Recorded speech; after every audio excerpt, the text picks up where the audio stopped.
So, not all those who wander are lost, but yes, wired, surely. Well, my name is Sejal Bansal, and if there is one thing that life has taught me, it is that sometimes wandering is extremely crucial for us to understand where we truly belong. And this is completely based on personal experiences. So, my life has never been a straight line. And for the longest time, I thought that meant I was failing. Have you felt that way? Like everyone around you is walking in neat, straight lines, and you were just stumbling, circling, detouring. But what if I told you you weren't lost at all? You were just taking the scenic route home. Now, my route began very early. I was only 6 years old when I traded the warmth of home for the long, echoing hallways of a boarding school. Imagine that. You learn a special kind of fear in that kind of silence. The kind you can almost hear. That is where I first learned to parent myself and to be my own friend.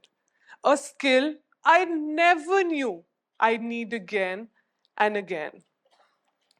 Years later, COVID brought back the same kind of silence. I was in Bombay, a city that literally runs on chaos and speed. Missed trains, crowded streets, and deadlines that blurred into nights. And suddenly, it was all quiet.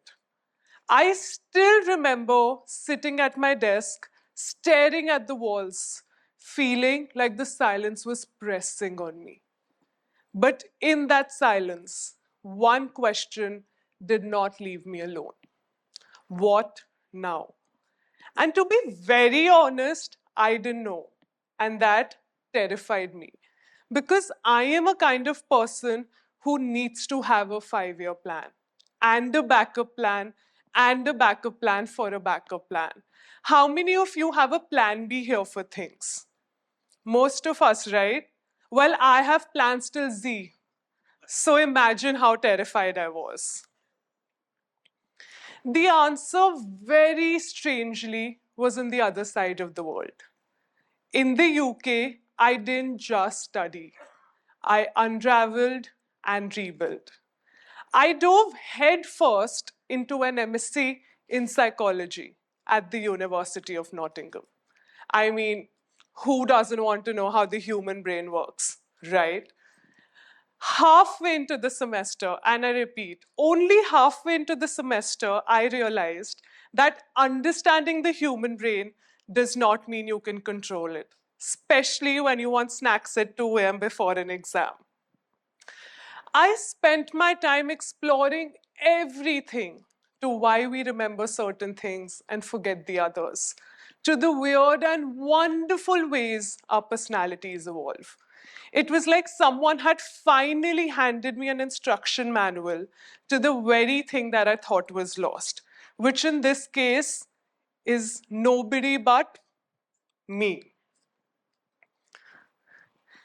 But there, for the first time, the chaos inside me felt less like a personal failure and more like a puzzle that I could solve. This wasn't just an academic course, it was a journey into the mechanics of human heart and mind. I didn't just learn to be a therapist, I transformed as a person. Because being away from everything familiar, you have no idea who you're around. It is daunting, but it is also very powerful because it forces you to meet yourself over and over again and to see the world and yourself in a new way.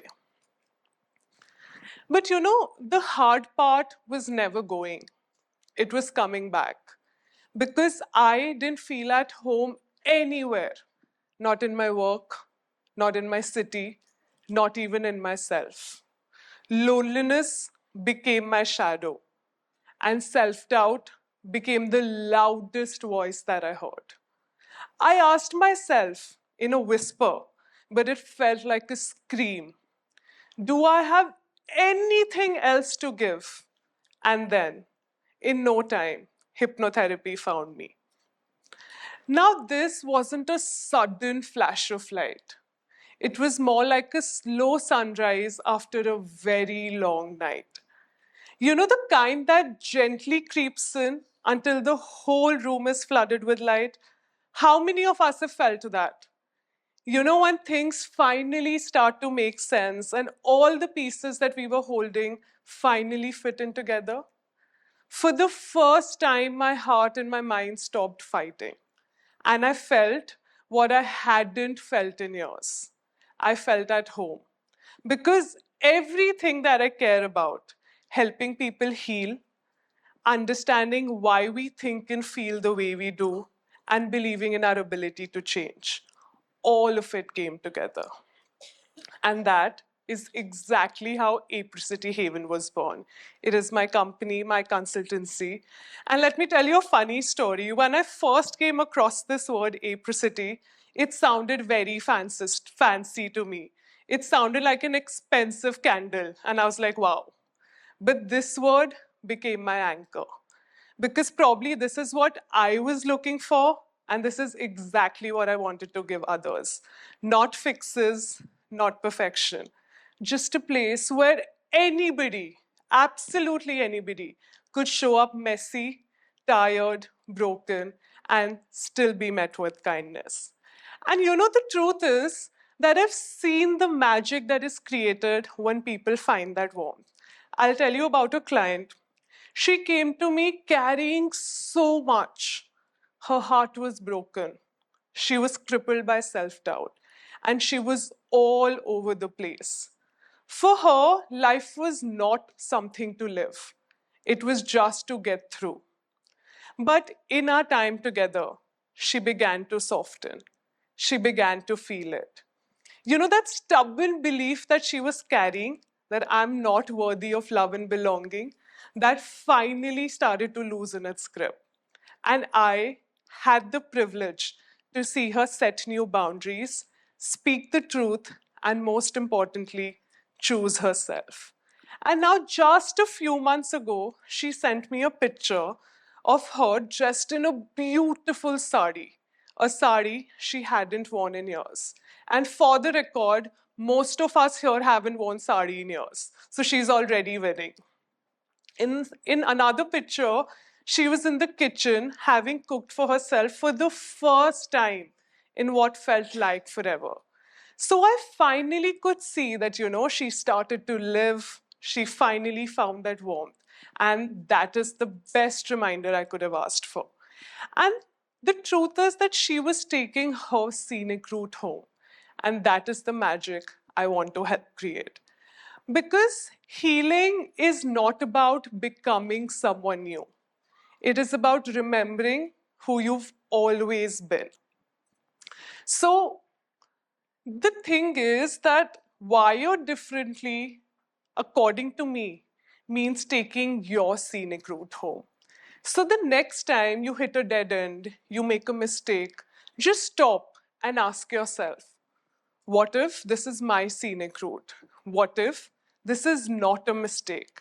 Because I promise you, through all the detours, all the doubts, and all the heartbreaks, you were always on your path and you were home all along.